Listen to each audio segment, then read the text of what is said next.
Assalamu alaikum wa rahmatullahi ta'ala wa barakatuh. It's like this thing is getting serious. Har ma ina jin wasu friends ina adda iyayensu an kwantar da su a asibiti just because sun ji labari wai an ce na mutu. Ban taba zama devastated ba irin in shiga wani irin yanayi sai da wannan abu. Ban taba sanin cewa in aka yi wa mutum sharri cewa ya mutu ko ƙaryan ya mutu ba, it's going to affect him seriously. Ban san cewa haka mutanen da ake musu sharrin mutuwa, ban taba sanin cewa haka suke feeling, suke fama da ba. And abin ya fara zama serious in a situation whereby har ma irin mutanen ƙauye suna hawan mota suna zuwa gidana.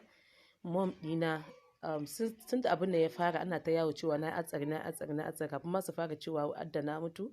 Kullum na Allah sai na je gidan mamana ta gani, kullum na Allah ko yanzu ma a haka yau din nan ma sai na je, because in na je ta ganni ina bar wajenta wasu za su kira ta su ce mun ji labari an ce ki ta mutu. In ta ce lafiyar ta ta ce yanzu nan aka tura mana cewa yanzu nan ta yi hatsarin nan ba wannan bane, wannan sabo ne. So it's getting out of hand. I want you guys to know I have family, I have friends, I have children, I have loved one, I have people that love me, I have people that care for me, and it won't be easy a ce wai yau akwai an tashi kai tsaye ana maka sharrin mutuwa.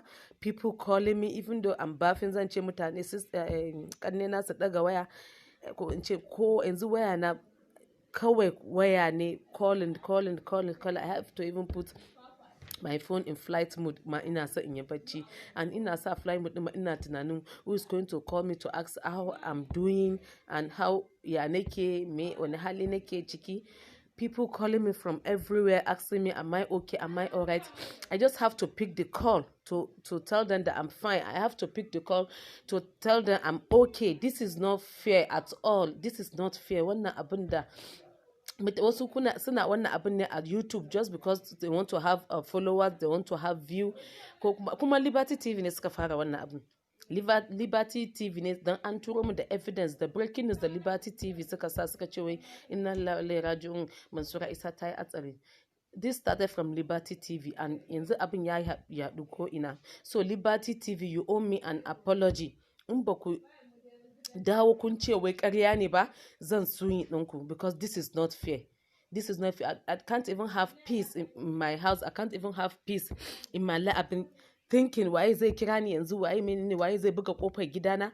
Mutane daga ƙauye zuwa suke, friends ina suna jin ciwo, suna rauni. I have to call my friends su kira iyayensu da na san muna mutunci da su cewa su gaya musu tun kafin wani ya kira su ko wata ta kira su cewa sun ji labarin na yi hatsari na mutu, cewa is not true, ƙarya ne, sharrin mutane ne.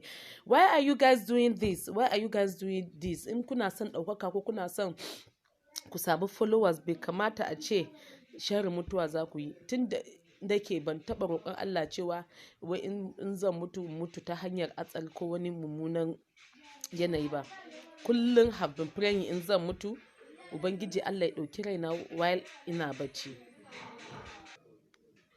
Wannan shine fata na a koda yaushe da nake yi. So bai kamata ka yi wa ɗan uwanka musulmi mummunan fata ba, because wannan mummunan fata ne, kuma wannan abin da kuka yi bai kamata ba. I'm feeling bad, I'm feeling upset.